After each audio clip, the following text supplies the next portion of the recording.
Acá tenemos práctico laboratorio número 5, propiedades y reacciones características para los elementos de la primera serie de transición, que son los que podemos conseguir más comúnmente, por eso trabajamos con ellos.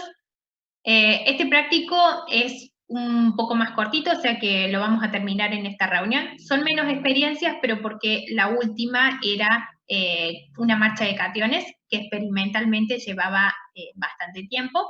Y bueno, tengan en cuenta que el práctico 4 y el 5, que es este, los hacíamos todos en un mismo día. O sea que bueno, entre los dos llevaban un tiempo considerable, ¿sí? En esta experiencia, entonces, trabajamos con la reducción de dicromato, que es una reacción que se utilizaba originalmente en los test de alcoholemia. En esta experiencia, en un tubo de ensayo poníamos 5 gotas de dicromato de potasio, que el dicromato de potasio, recuerden que es un dicromato, o sea que es soluble, tiene color anaranjado la solución, 0,5 molar, y adicionábamos cuidadosamente 10 gotas de ácido sulfúrico, 3 molar. Ácido sulfúrico, estamos haciendo una redox, o sea que el ácido sulfúrico nos da el medio de reacción. El dicromato, obviamente el potasio, como siempre, en general es un ion espectador. El dicromato que tenemos acá, estamos teniendo cromo más 6, entonces es un agente oxidante potente. Recuerden que cuando lo vamos a escribir, lo escribimos como anión dicromato y hacemos referencia a un estado de oxidación más 6. Agente oxidante como tal, o sea que vamos a estar buscando oxidar otra especie mientras el mismo se va a reducir. En el segundo inciso, acá tenemos el agregado de las 10 gotas de de alcohol etílico, que el alcohol etílico es una sustancia orgánica. Acá la tenemos, la vimos hace un ratito. En orgánica ustedes van a ver en el segundo cuatrimestre que las sustancias orgánicas, así como las inorgánicas, sufren procesos de oxidación. Nada más que la interpretación es ligeramente distinta. Cuando trabajamos con oxidación de sustancias orgánicas, lo que vamos a estar buscando es perder hidrógenos o ganar oxígenos, ¿sí? Entonces, como tenemos acá los alcoholes, van a pasar a una sustancia que se llaman aldehídos, y los aldehídos a su vez se oxidan hasta que llegamos a los ácidos carboxílicos, que es esto que tenemos acá, ¿sí?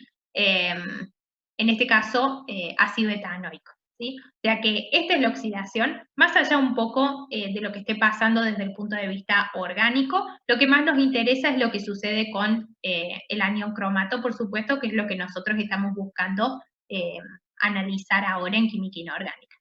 El anión cromato, entonces dijimos que se iba a reducir, va a pasar a cromo más 3. Ahora sí podemos hablar de un ion cromo más 3 porque el estado de oxidación no es muy elevado. Acá está puesto escrito como sulfato de cromo 3, pero ustedes podrían haberlo dejado iónico si prefirieran, no hay problema. La reacción acá está puesta la global molecular, ¿sí? Acá vemos la reducción más en detalle para el dicromato, balanceado en medio ácido, que pasa a cromo más 3, que es lo que veíamos en el tubo. Nosotros partíamos del etanol, que es completamente incoloro, agregábamos dicromato, que el dicromato dijimos que es anaranjado, entonces la solución asumía este color, y luego lo que hacíamos era agregar el ácido sulfúrico y esperábamos 1 o 2 minutos, como les dice el enunciado, y comenzaba a aparecer el color este verde en la solución, que es típico de la presencia de cromo más 3. ¿Ah? Hay un videito.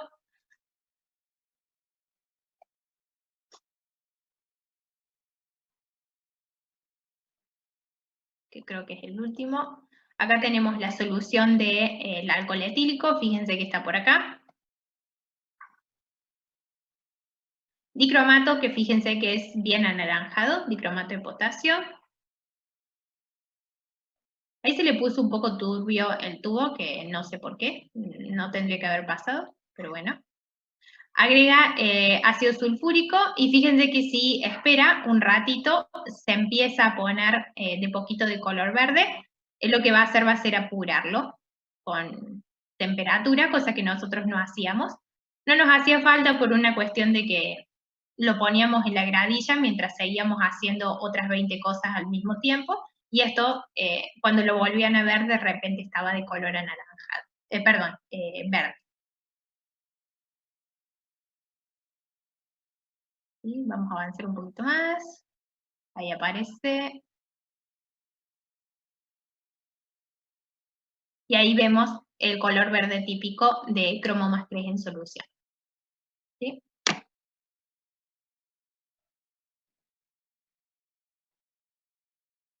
Acá, bueno, no está planteado el potencial por una cuestión de que eh, una parte es orgánica, entonces no queremos hacer demasiado ruido con eso, queremos que se focalicen en lo que está pasando desde el punto de vista inorgánico. ¿Sí? Acá tenemos la experiencia número 2, la obtención de manganato. Acá, por esto les pregunté si ustedes tenían, chicos, subidos el práctico de laboratorio. Van a notar que en las consignas del práctico de laboratorio ustedes tienen otra experiencia, que es una experiencia que probamos el año pasado y no nos anduvo del todo bien. Entonces volvemos a la experiencia que hacíamos originalmente en 2018. Así que van a ver que para la obtención del manganato hay un cambio en el enunciado. ¿Sí? Ténganlo presente. La experiencia que nosotros realizábamos originalmente, teníamos un vaso de precipitado de 20 mililitros, con 20 mililitros de solución de hidróxido de sodio al 20%, lo poníamos sobre una plancha, lo llevamos a ebullición unos minutos. Esta era una experiencia que hacíamos de forma demostrativa, porque bueno, no queríamos que ustedes estén dando vuelta con una solución de hidróxido de sodio al 20% y encima calentándola. Entonces la hacíamos una por laboratorio y cuando la solución estaba hirviendo, agregábamos 10 gotas de solución de permanganato de potasio, 0,01 molar. Ustedes el permanganato de potasio lo conocen, es ese color violeta típico. Lo que se produce es una reacción redox, que es la que están viendo acá abajo. Esta reacción ustedes la tienen en el teórico, dentro de las reacciones típicas para el manganeso. ¿Sí? Hidróxido de sodio, o sea que cuidado, porque esto es medio básico, o sea que aplicamos método de ion-electrón para balanceo en medio básico. En medio básico, recuerden qué es lo que pasaba con el permanganato. El permanganato en medio ácido se reduce a manganeso 2+, y en medio básico típicamente se reduce a dióxido de manganeso. Lo que pasa es que el dióxido de manganeso tiene un kPa muy alto, o sea que en general nos aparece en las reacciones como esos copitos de color marrón, ¿está? Pero si ustedes ponen un medio que es extremadamente alcalino, como el que estamos trabajando ahora, un hidróxido del 20% y encima llevado a ebullición, podemos llegar a frenar el proceso de reducción y antes de llegar al dióxido de manganeso obtenemos como resultado manganato en solución. ¿Sí? Eso es lo que tenemos acá. Paramos el proceso redox en manganato. Si ustedes lo quisieran, lo pueden dejar nuevamente como una ecuación iónica. Acá está escrita la global molecular. Recuerden que el manganato tiene un estado de oxidación +6, el manganeso lo vimos hace un ratito cuando resolvíamos los seminarios, y si se está reduciendo el permanganato a manganato, entonces tenemos que tener oxidación, en este caso del oxidrilo, a oxígeno gas. De todas maneras, la experiencia entre que la solución estaba hirviendo, no llegábamos a ver liberación de oxígeno, como que no podemos distinguir el burbujeo, y tampoco la producción de gas es extremadamente alta, o sea que no veíamos un burbujeo así muy intenso. ¿Está? Sí, lo que vemos es un interesante cambio de color. El permanganato lo tenemos acá, es de color violeta, y luego con el paso del tiempo, fíjense que aparece este color que es típico del anión manganato en solución, que es verde esmeralda, ¿está? Que es el cambio que ustedes tienen acá. Acá tienen planteada la oxidación y tienen planteada la reducción, recuerden, en medio básico. ¿Sí? Acá tenemos la última experiencia de hoy, entonces la número 3, la marcha de cationes. Acá tienen todo el enunciado para que lo puedan leer, no los voy a aburrir con eso, así que acá tenemos directamente el diagrama de lo que hacíamos en el laboratorio. Armábamos una solución, básicamente, que contenía cromo +3, hierro +3 y cobre 2+. Ustedes las soluciones ya las tenían preparadas, mezclaban cierta cantidad en un mismo tubo de ensayo. acá ven, teníamos nitrato de cromo 3, cloruro férrico y sulfato cúprico, y le agregábamos una cierta cantidad de amoníaco comercial, nuevamente 25%. Acá, con el agregado del amoníaco, se producía la precipitación del hidróxido férrico y del hidróxido de cromo 3, que quedaban en el fondo del tubo, si ustedes lo dejaban decantar un poquito, y el cobre, recuerden que con el amoníaco en exceso forma el complejo, que es el tetramino cobre 2, que es un complejo que tiene un color típico, que es un color azul Francia. Ya lo vamos a ver en la filmina que sigue. Esto, ¿cómo lo separábamos?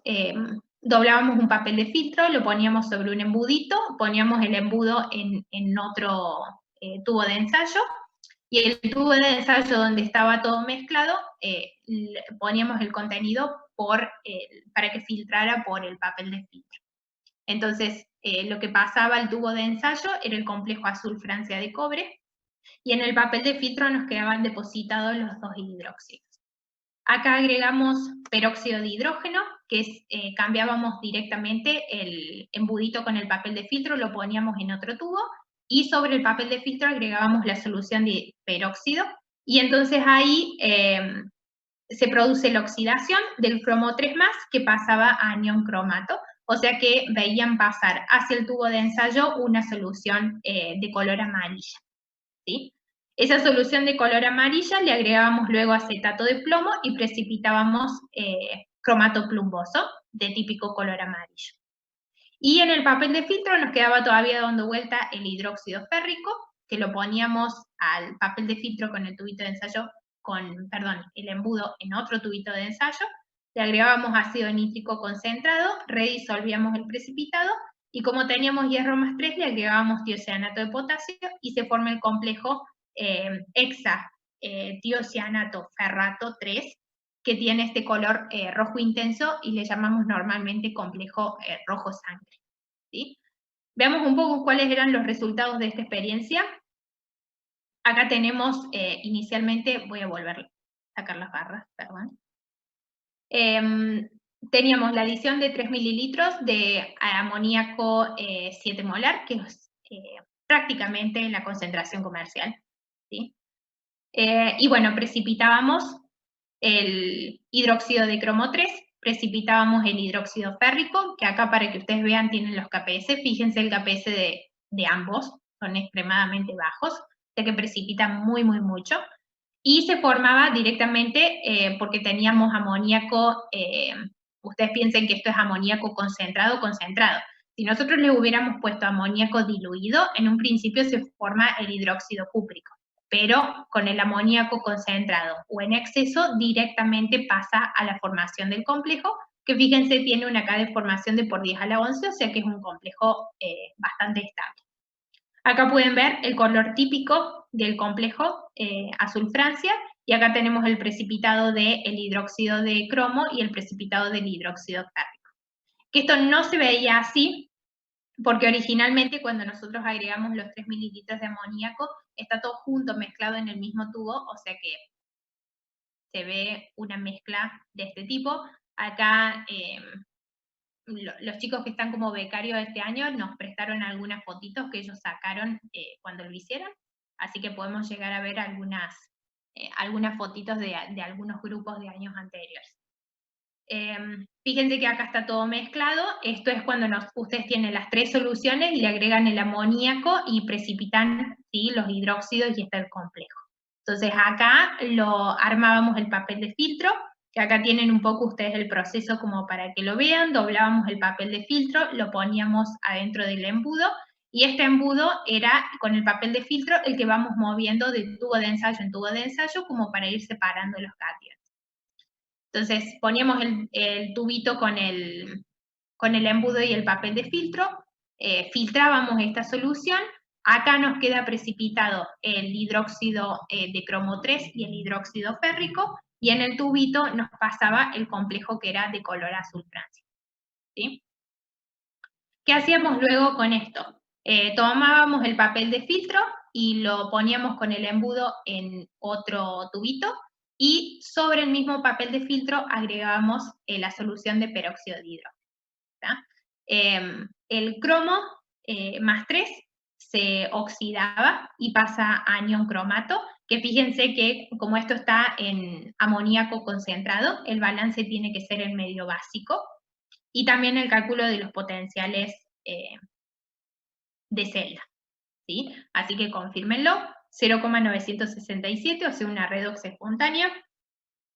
Lo que pasaba al tubito era esta solución amarilla donde tenemos el anión cromato, y también no sé si alcanzan a ver, hay como unas burbujitas, el papel de filtro burbujeaba bastante cuando le agregábamos el peróxido. Eso es porque se produce al mismo tiempo la desproporción del peróxido de hidrógeno en medio básico y se genera oxígeno, ¿sí? Que tiene también un potencial positivo de una magnitud bastante parecida a la oxidación de cromo más 3 a anión cromato.